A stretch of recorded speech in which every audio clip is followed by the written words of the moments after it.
Good morning children.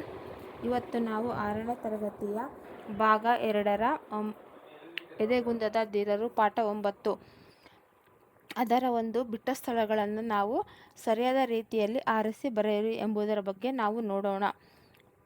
Polio ಎಂಬುದು dash ಒಂದು ಬರುವ ವ್ಯಾಧಿಯಾಗಿದೆ. ಪೋಲಿಯೋ ಎಂಬುದು ಯಾರಿಗೆ ಬರುತ್ತೆ? ವಯಸ್ಕರಿಗೆ ಬರುತ್ತಾ, ಮಕ್ಕಳಿಗೆ ಬರುತ್ತಾ? ಮಕ್ಕಳಿಗೆ. ಯಾಕಂದರೆ ಮಕ್ಕಳಿಗೆ ಸಣ್ಣರಿದ್ದಾಗ ಪೋಲಿಯೋ ಎಂಬುದು ಬರುವಂಥ ಒಂದು ರೋಗವಾಗಿದೆ. ಮಾತೃ ಫೌಂಡೇಶನ್ ಡ್ಯಾಶ್ ಪ್ರದೇಶದ ಮಕ್ಕಳಿಗಾಗಿ ಸ್ಥಾಪಿಸಿದ ಒಂದು ಸೇವಾ ಸಂಸ್ಥೆಯಾಗಿದೆ. ನಗರ ಅಥವಾ ಗ್ರಾಮಾಂತರ? ಗ್ರಾಮಾಂತರ ಈಸ್ ರೈಟ್ ಆನ್ಸರ್. ಭಾರತ ಸರ್ಕಾರ ಮಾಲತಿ ಅವರಿಗೆ ಡ್ಯಾಶ್ ಪ್ರಶಸ್ತಿಯನ್ನು 2001ರಲ್ಲಿ ನೀಡಿತು. ಪದ್ಮಭೂಷಣ ಪದ್ಮಶ್ರೀ ಅನ್ನೋದು ನೀವು ಅಂಡರ್ಲೈನ್ ಮಾಡ್ಕೊಳ್ರಿ. ಮಾಲತಿ ಒಳ್ಳ ಅವರ ಕಾಲೇಜು ಶಿಕ್ಷಣ ಡ್ಯಾಶ್ರಲ್ಲಿ ನಡೆಯಿತು. ಮದ್ರಾಸ್ ಅಥವಾ ಬೆಂಗಳೂರಿನಲ್ಲಿ ಅವರ ವಿದ್ಯಾಭ್ಯಾಸವನ್ನು ನಡೆಯಿತು.